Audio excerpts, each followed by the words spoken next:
Hey everyone, welcome to Dear Dear Diary. It's time for another oversharing with you all, which, as you know, I can't wait to do. I'm sat here today in a very nice warm room. Actually, I've got a fire in because it's freezing cold outside, but in fact it started raining as well, so it's wet, it's miserable. But I put up the Christmas decorations yesterday, and I haven't put up lots, actually, to be fair. But I have put up enough to make each room feel a little bit festive, you know. My daughter actually only opened her advent calendar today because it was late in the post. But I got her one of those Lego calendars, which I didn't know existed, but apparently they've been around for ages. And on each day, you get a tiny little Lego kit to make, and it builds up a little scene of a little Christmas scene. It is basically. So far, she's opened up a dog and a toy, and a girl on a snowboard, and a Christmas archway. So actually, I thought that was really nice. I mean, it wasn't cheap. Well, to me, it's not cheap, £20. But I thought, well, it's sort of part of her Christmas presents, really. And she's quite into Lego, so I'd rather get her something she likes and wants than just, rubbish for the sake of buying rubbish, really. So that's how we started this morning, was her opening her belated advent calendar. And I actually did a bit of a hunt round as well and managed to find some old diaries, and it was a bit of a hunt. I didn't really know if I had anything, to be honest with you, but I found a box of things that I had with keepsakes in, like old letters from pen friends, old photos from school and things like that. And there was actually a few diaries in there, and one of them is from 1990, which, is a pretty long time ago, really.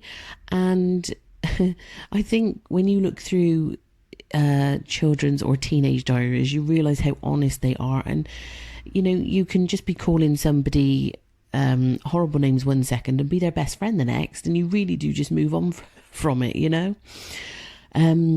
So yes, I found a couple of diaries. I went through them, and there is definitely some things worth reading.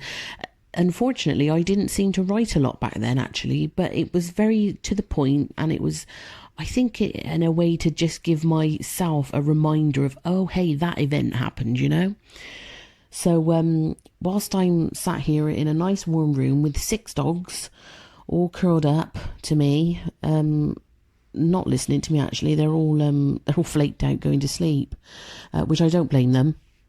So let's think back to, specifically 1990, I suppose. This happened in the summer of 1990, in the summer holidays. And I don't know why I didn't put a date in particular. It just says August at the top, holiday. So the date obviously didn't mean a lot to me. But in the summer of 1990, Elton John was number 1 with his song Sacrifice. And we had a Conservative government, which obviously is very much like today. So how things spin round in circles, isn't it? No changes there then. We had no money back then, and we've got no money now either. So, nothing changed really, did it? So 1990, the summer holidays, and I would have been 10 years old. Obviously, I was living back at home with my parents, and the diary entry is very, very brief, but it does have quite a funny story behind it. And the diary entry is basically: invited Sarah and Danielle over today. Me and Danielle scared Sarah, was so funny, hysterical. And that's it. That is as brief as it gets. But as soon as I saw that writing, I knew exactly what we'd done, because we still sort of laugh and talk about it today. So it was a bit naughty, but, it was funny. And you do these things when you're a teenager just to, liven up your existence, really, don't you, I think? So what happened that day was, it was the summer holidays, and Danielle had come over to play. Remember, we're 10 years old at this time, all of us were 10 or 11, you know. And she came over to play, and my mum and dad's house is a very old, it's over 200 years old house, and everyone always used to say it was creepy and, oh, it must be haunted. And we did have some things go on in it, you know, that could lead you to think that. And so we decided that we would set up my bedroom with some sort of jump scares and then invite our other friend Sarah over without telling her, and, you know, let her just experience the full the full experience of the haunted bedroom. So what we did was, like any normal child, I had a great big pile of teddies in the corner of my room, and on some of the teddies we tied some cotton around their necks and, you know, gave it a long extension piece of cotton hanging off it so you could hold on to it. And also we tied some cotton to the bottom of my curtain, and also, you know, made the piece of cotton really long. And then what we did is we hid Danielle at the bottom of this pile of teddies, obviously holding the pieces of string that were attached to the teddies and the curtain. So anyway, we invited Sarah over to play, and I mean, she is the biggest scaredy cat anyway. She is not into anything ghosty or haunted at that point, but I managed to convince her to play a Ouija board in the bedroom, obviously the intent on moving things in the bedroom. And so we'd made up this little, you know, just on a piece of paper, yes, no, with the alphabet. And I said, oh, there'd been some things happening in the bedroom. Let's see if we can contact it. And she was so, I don't even know how I managed to get her to agree to it, really, because she was just terrified. She wasn't really interested in it, you know. But anyway, we sat there on the floor, cross-legged, with the big pile of teddies, you know, in the corner with a friend underneath it that she doesn't know about. And we started to say, oh, is anybody there?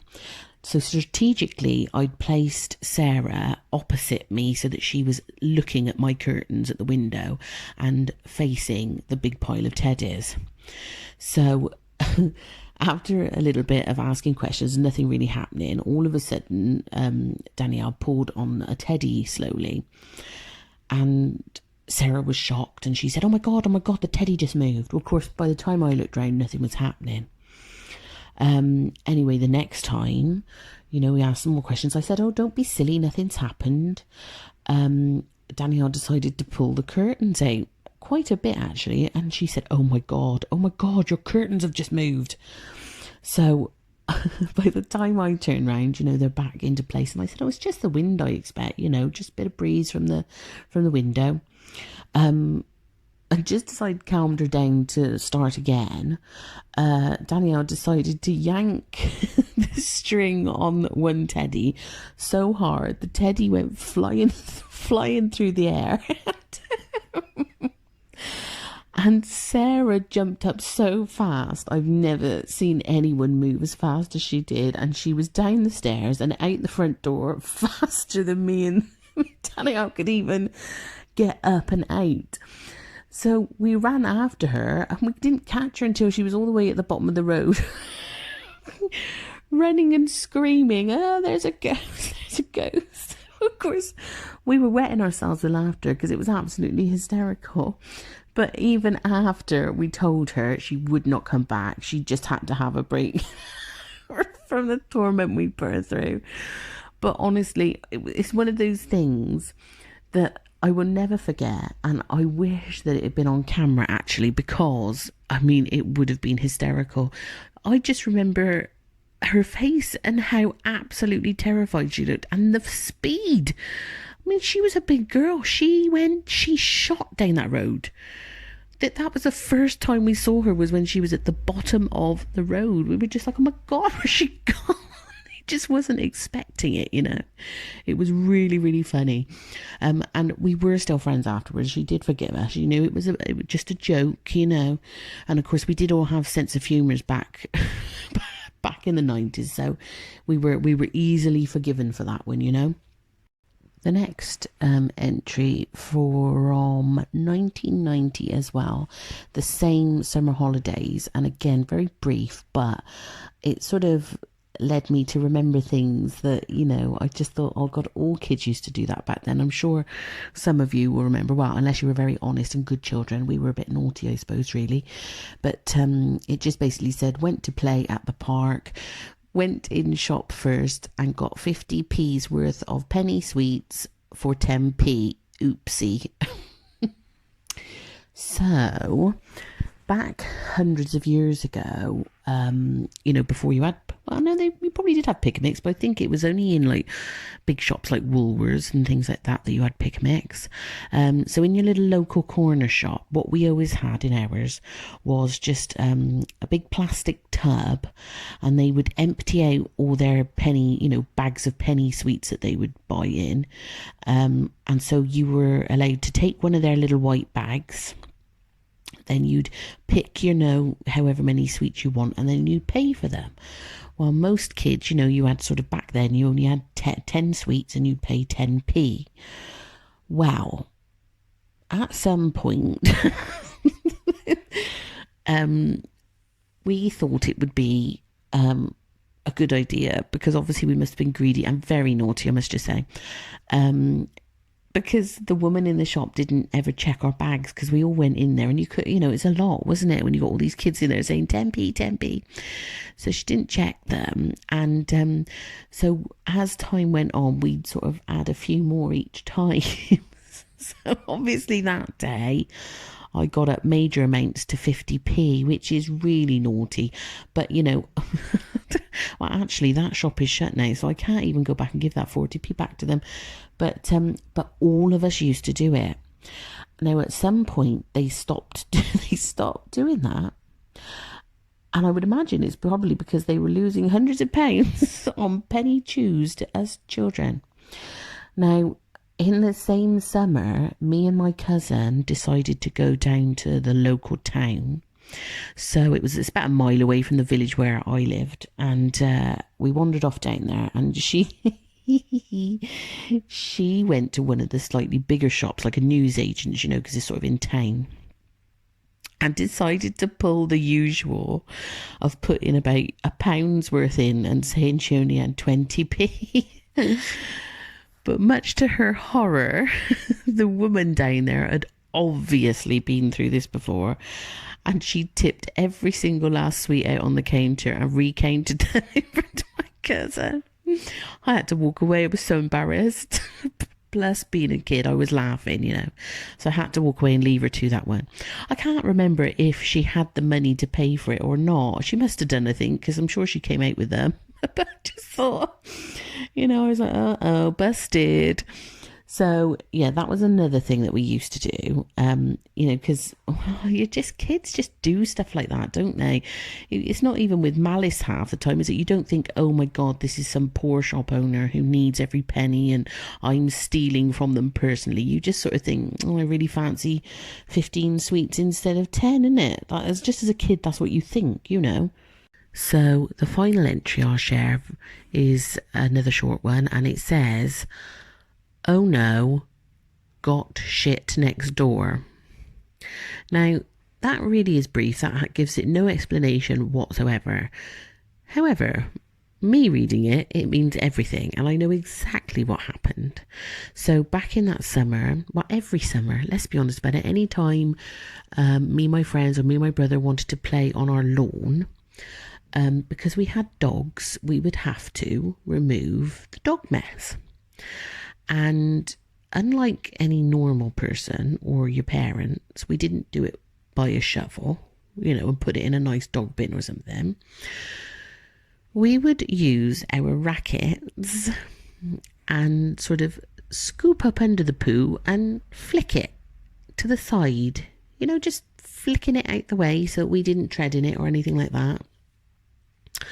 So this one particular day, I got my racket under this big dog poo, because at the time actually we had an Alsatian and he did do big dog poos when I think back to it. So it was a big one, but it was stable. It wasn't, diarrhea or anything like that. It was a stable big one.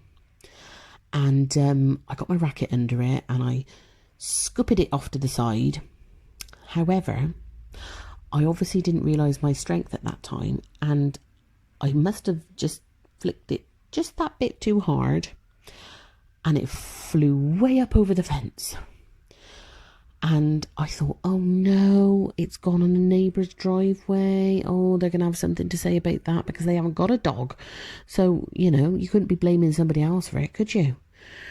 So anyway, I thought, well, I'm going to have a look and see where it's landed, because Christ only knows, I'm going to get told off for this. I was only 10 at the time, wasn't I?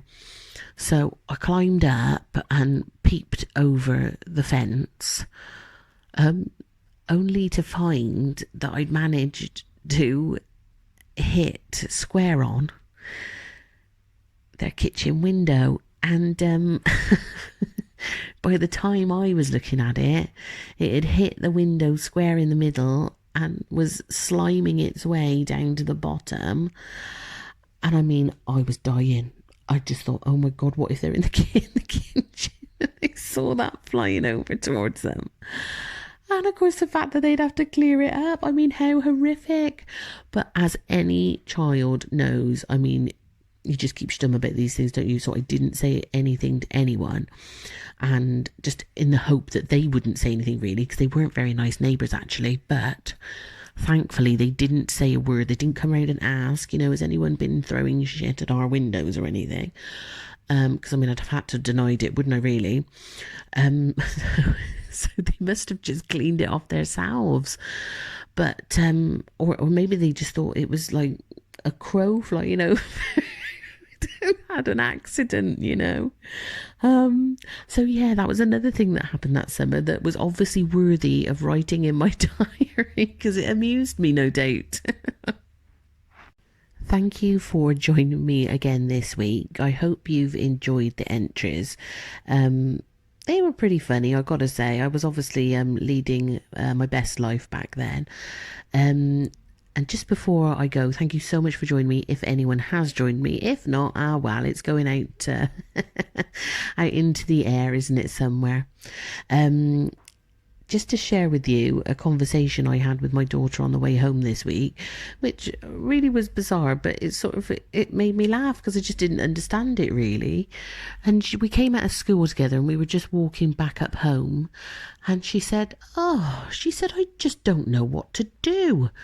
And I said, about what? And she said, I just don't know. And I said, well, what do you mean you don't know? And she said, well, I just don't know what to do. And I said, about what? And she said, I just don't know. And that is the type of conversations you have with your 9-year-old child. Thank you so much for joining me. Hope you enjoyed it, and let's get together again next week. Bye, everybody.